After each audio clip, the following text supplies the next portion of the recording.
I'm Matt Slater from Cornwall Wildlife Trust, and I run the Seasearch project down here in Cornwall. I'm really lucky to have grown up in Cornwall, and I've been obsessed with marine life ever since I was a kid. You know, I grew up in Falmouth, just over the other side of the bay here, and as a boy I was just always in the rock pools. We had a little fish tank at home, so we used to collect specimens, bring them back and study them. I got really into it from an early age, and I'm very lucky, you know, I'm still able to sort of do this sort of stuff for a living now. I learnt to snorkel when I was very young, and then when I was 18 I learnt to dive. It just opened my eyes to another whole world, and yeah, the rest is all history, I guess.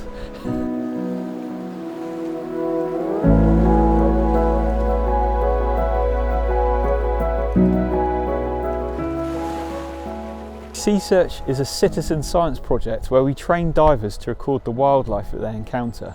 It's a national project. It's carried out all around the UK and Ireland.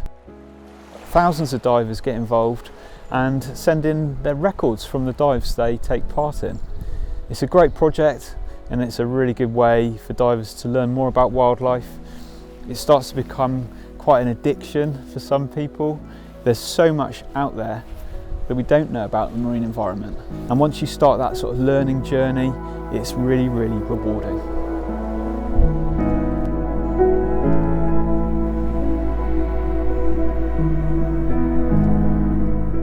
So anyone who wants to get involved in Seasearch can. I mean, if you want to do Seasearch as a diver, you need to have done some dive training and be qualified and safe to dive. You need to be qualified to a PADI rescue diver or BZAC sport diver level, and have at least 30 logged dives in UK waters.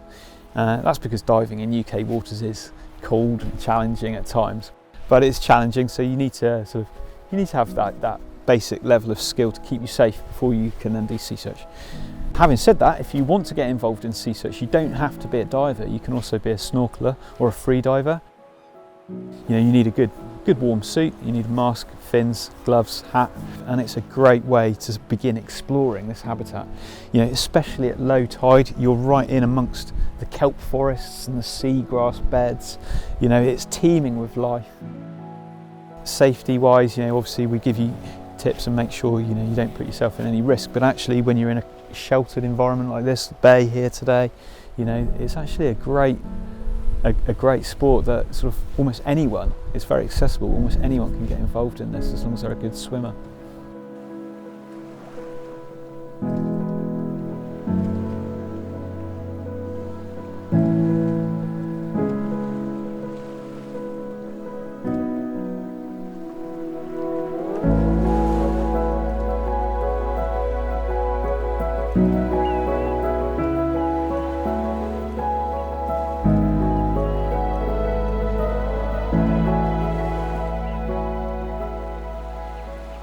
My name's Mary.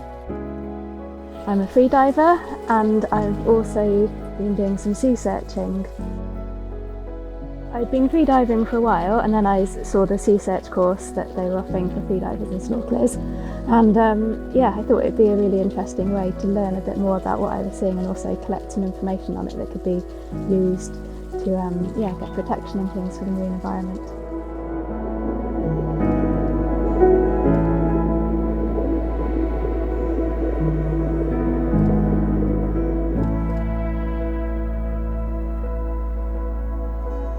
Anytime you go free diving, really, you can record what you're seeing, and I think the nice thing about free diving is there's not as much kit as scuba, so you can get to places and sites which are a little bit trickier for a scuba diver maybe.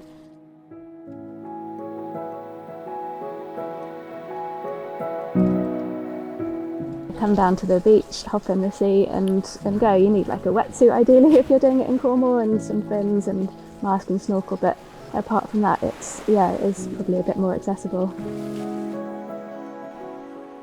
Cornwall's been a bit of a revelation. I didn't realise probably like how much there was to see here and how amazing the diving was. And so the last couple of years or so, as I've been doing more of that, it's totally different, obviously, to somewhere tropical, but I think it's just as special in other ways.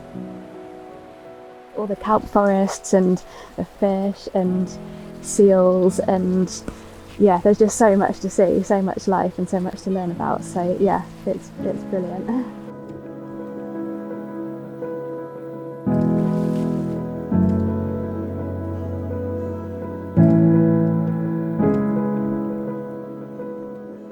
I think it's just a different kind of experience.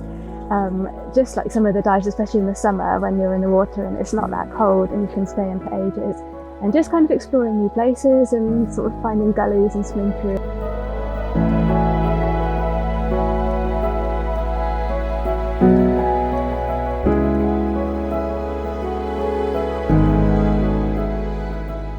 It's a different experience, but sort of in different kind of animals. But yeah, it's just been really special when you're in the water and the sun's shining through and you're swimming through the kelp forests and these little gullies, and yeah, it's different but brilliant, really lovely.